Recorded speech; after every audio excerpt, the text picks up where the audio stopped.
ಅತಿಥಿಗಳು ದೀಪವನ್ನು ಬೆಳಗಿಸುವುದರ ಮೂಲಕ ಈ ಒಂದು ಶಾಲಾ ವಾರ್ಷಿಕೋತ್ಸವಕ್ಕೆ ಚಾಲನೆಯನ್ನು ನೀಡ್ತಾ ಇದ್ದಾರೆ. ಎಲ್ಲ ಪೋಷಕರು ಜೋರಾದ ಚಪ್ಪಾಳೆಯೊಂದಿಗೆ, ವಿದ್ಯಾರ್ಥಿಗಳು ಚಪ್ಪಾಳೆಯೊಂದಿಗೆ. ನಮಗೆಲ್ಲರಿಗೂ ಗೊತ್ತಿರೋ ಹಾಗೆ ಪಠ್ಯ ಜೊತೆಗೆ ಪಠ್ಯೇತರ ವಿಷಯಗಳನ್ನು ಸಹ ಎಲ್ಲ ಮಕ್ಕಳು ತೊಡಗಬೇಕು. ಹಾಗಾಗಿ ನಿಮ್ಮ ಶಾಲೆ ತುಂಬ ಅದ್ಭುತವಾದಂಥ ಶಾಲೆ ಅಂತ ಕಾಣ್ತಾ ಇದೆ. ಅಲ್ಲದೆ ಎಲ್ಲ ಮಕ್ಕಳು ತುಂಬ ಆಕ್ಟಿವ್ ಆಗಿ ಕಾರ್ಯಕ್ರಮಗಳನ್ನು ಆಯೋಜಿಸಿದ್ದೀರ. ಹಾಗೂ ಈ ಶಾಲೆಯಲ್ಲಿ ನಾನು ಕೇಳ್ಪಟ್ಟ ಹಾಗೆ ತುಂಬ ಶಿಸ್ತು ಇದೆ. ಹಾಗಾಗಿ ಈ ಶಾಲೆ ಬಗ್ಗೆ ಮೇಡಮ್ ಅವರು ಹೀಗೆ ಹೇಳಿದರು, ತುಂಬ ಚೆನ್ನಾಗಿ ಇಲ್ಲಿ ಕಲಿಕೆ ಆಗ್ತಾ ಇದೆ ಅಂತ. ಅಲ್ಲದೆ ಈಗ ಎಲ್ಲ ಪೇರೆಂಟ್ಸ್ ಬಂದಿದ್ದೀರಾ, ತಮಗೂ ಸ್ವಾಗತವನ್ನ. ಜೊತೆಗೆ ತಮ್ಮ ಮಕ್ಕಳ ಬಗ್ಗೆ ಹೆಚ್ಚಿನ ಕಾಳಜಿಯನ್ನು ವಹಿಸಬೇಕು. ಈಗ SSLC ಎಕ್ಸಾಮ್ ಹತ್ರ ಬರ್ತಾ ಇದೆ. ಮಕ್ಕಳಿಗೆ TV ಆಗಲಿ ಮೊಬೈಲ್ ಆಗಲಿ ಆದಷ್ಟು ಇದನ್ನು ಕಡಿಮೆ ಮಾಡಿ ಅವ್ರಿಗೆ ಓದೋದಕ್ಕೆ ಅವಕಾಶವನ್ನು ಮಾಡಿಕೊಡಿ. ಈಗಾಗಲೇ ನಾವು ಶಾಲೆಯಲ್ಲಿ ಸಾಕಷ್ಟು ಅವರಿಗೆ ನಿರಂತರವಾದ ಅಭ್ಯಾಸ ಮಾಡ್ತಾ ಇದ್ದೀವಿ. ಎಲ್ಲ ಅವ್ರಿಗೆ ಬೇಕಾದಂಥ ಸ್ಕಿಲ್ನ ಡೆವಲಪ್ ಮಾಡ್ತಾ ಇದ್ದೀವಿ.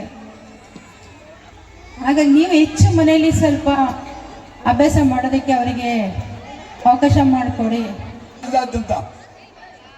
ಅದಕ್ಕೆ ನೀವು ಪೋಷಕರು ಏನಿದ್ರು SSLC ಮಕ್ಕಳ ಪೋಷಕರು ಕನಿಷ್ಠ last is fast, fast is first ಅಂತ ಬರಬೇಕು ಮಗು. ಅದಕ್ಕೆ ನೀವು ದಯವಿಟ್ಟು ಇವತ್ತಿಂದ ಇದುವರೆಗೂ ಏನೇನು ಮಾಡಿದ್ರಿ ನನಗೆ ಗೊತ್ತಿಲ್ಲ. ಇವತ್ತಿಂದ ಪ್ರತಿಯೊಬ್ಬ ತಂದೆ ತಾಯಿ ಹೆಚ್ಚು 4 ಗಂಟೆಗೆ ಮಗುವನ್ನು ಎಬ್ಬರಿಸಬೇಕು. ತಾನು ಎದ್ದೇಳಬೇಕು, ತಾನು ಮುಖ ತೊಳ್ಕೊಂಡು ಮಗುನ ಸ್ನಾನ ಮಾಡಿಸಿ, ದೇವ್ರಿಗೊಂದು ನಮಸ್ಕಾರ ಹಾಕ್ಸಿ, ಸೂರ್ಯನಿಗೊಂದು ನಮಸ್ಕಾರ ಹಾಕ್ಸಿ, ಏನೋ ಒಂದು ಓದಪ್ಪ, ಏನಾದರೂ ಓದಬೇಕು.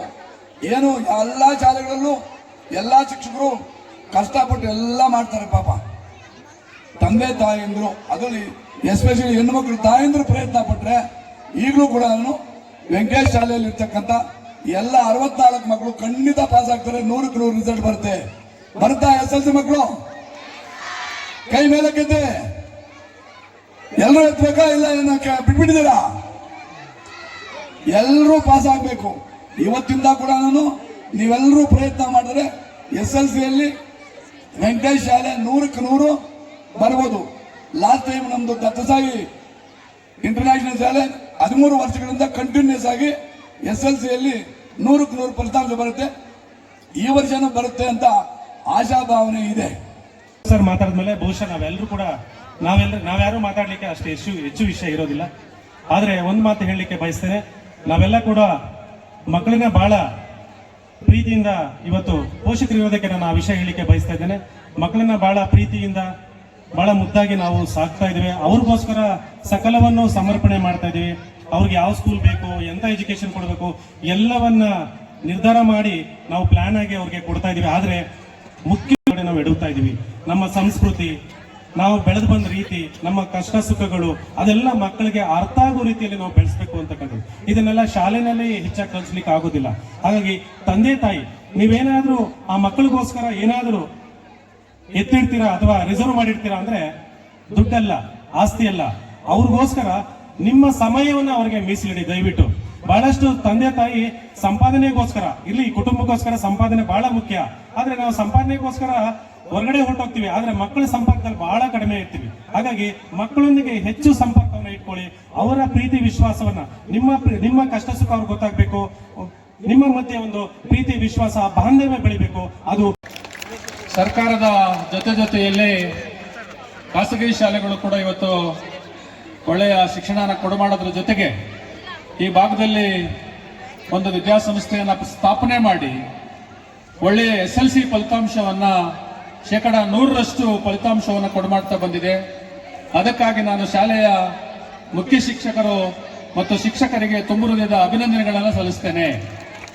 ಇವತ್ತು ಇಷ್ಟೊಂದು ಬೃಹದಾಕಾರವಾಗಿ ಬೆಳೆದಿದೆ ಅಂತಂದ್ರೆ ಇಲ್ಲಿ ಕೆಲಸ ಮಾಡ್ತಕ್ಕಂಥ ಶಿಕ್ಷಕರು ಬಹಳ ಶ್ರದ್ಧೆಯಿಂದ ಆಸಕ್ತಿಯಿಂದ ಕೆಲಸ ಮಾಡಿದ್ದಾರೆ. ನಾನು ಅನೇಕ ವರ್ಷಗಳಿಂದ ಈ ಸಂಸ್ಥೆಯೊಂದಿಗೆ ಒಡನಾಟನ ಇಟ್ಕೊಂಡಿದ್ದೇನೆ. ಪೋಷಕರು ಒಂದನ್ನು ಅರ್ಥ ಮಾಡ್ಕೋಬೇಕು.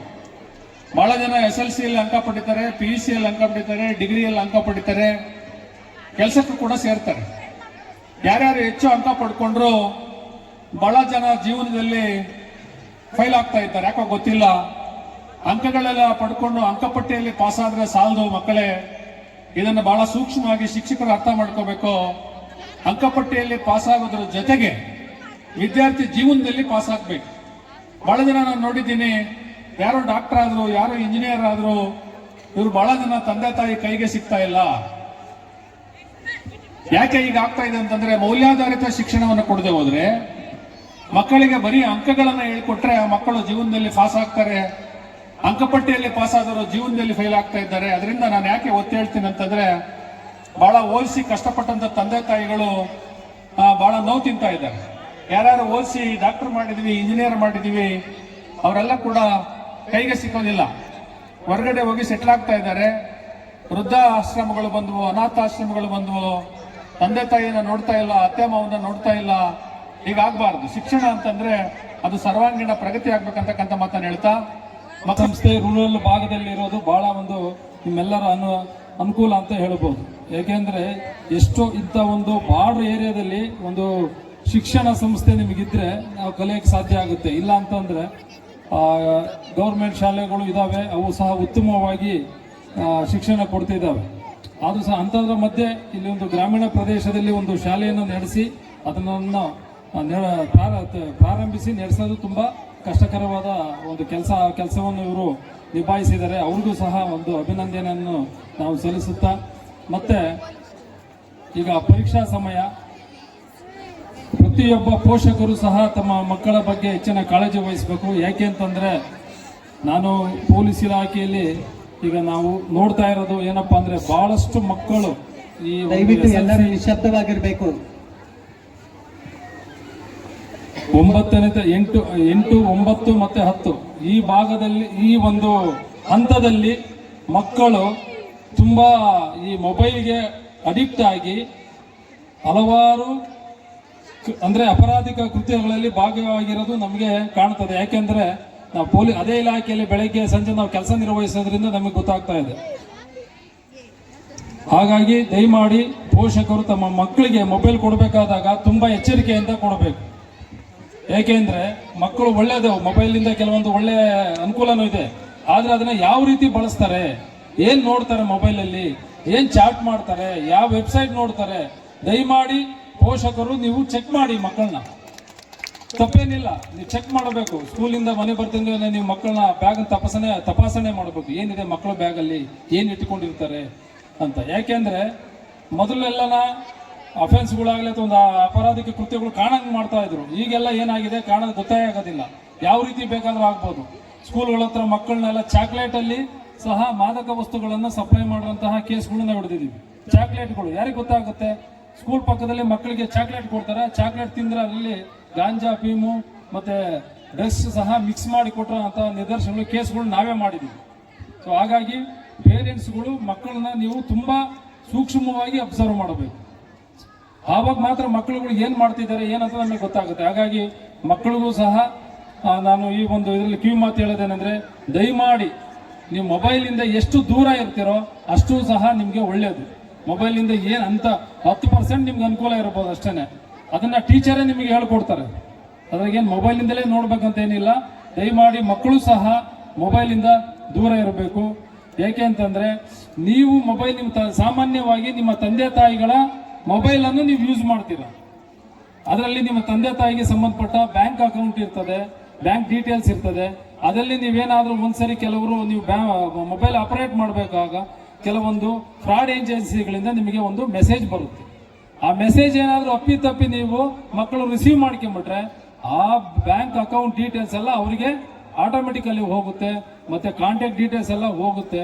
ಅವಾಗ ಅವರು ಆರಾಮಾಗಿ ನಿಮ್ಮ ಬ್ಯಾಂಕ್ ಹ್ಯಾಕ್ ಮಾಡಿ ನಿಮ್ಮ ಬ್ಯಾಂಕಲ್ಲಿರೋ ಎಲ್ಲ ಅಮೌಂಟನ್ನು ಸಹ ಇಮಿಡಿಯೇಟ್ ಟ್ರಾನ್ಸ್ಫರ್ ಮಾಡ್ಕೊಂಡ್ಬಿಡ್ತಾರೆ. ಸೊ ನಿಮಗೆ ಗೊತ್ತೇ ಆಗೋದಿಲ್ಲ. ಸೊ ಹಾಗಾಗಿ ನೀವು ಬಹಳ ಎಚ್ಚರಿಕೆ ಇರಬೇಕು. ಸಪೋಸ್ ಒಂದು ವೇಳೆ ಆ ಥರ ಆಯಿತು ಅಂತ ಇಟ್ಕೊಳ್ಳಿ, ಯಾರಾದರೂ ಮಕ್ಕಳು ಈ ಥರ ಮಾಡಿದ್ರು ಅಥವಾ ನೀವೇ ದೊಡ್ಡವರು ಮಿಸ್ ಆಗಿ ನಿಮ್ಮ ಅಕೌಂಟಿಂದ ನಿಮಗೆ ಗಮನಕ್ಕೆ ಬರದಲ್ಲ ಯಾವುದೇ ದುಡ್ಡು ಫ್ರಾಡ್ ಆಯಿತು ಅಂತಂದ್ರೆ ಇಮಿಡಿಯೇಟು ದಯಮಾಡಿ ಎಲ್ಲರೂ ನೆನಪಿಟ್ಕೊಳ್ಳಿ 1930 1930ಗೆ ನೀವು ಫ್ರೀ ಕಾಲ್ ಇರುತ್ತೆ.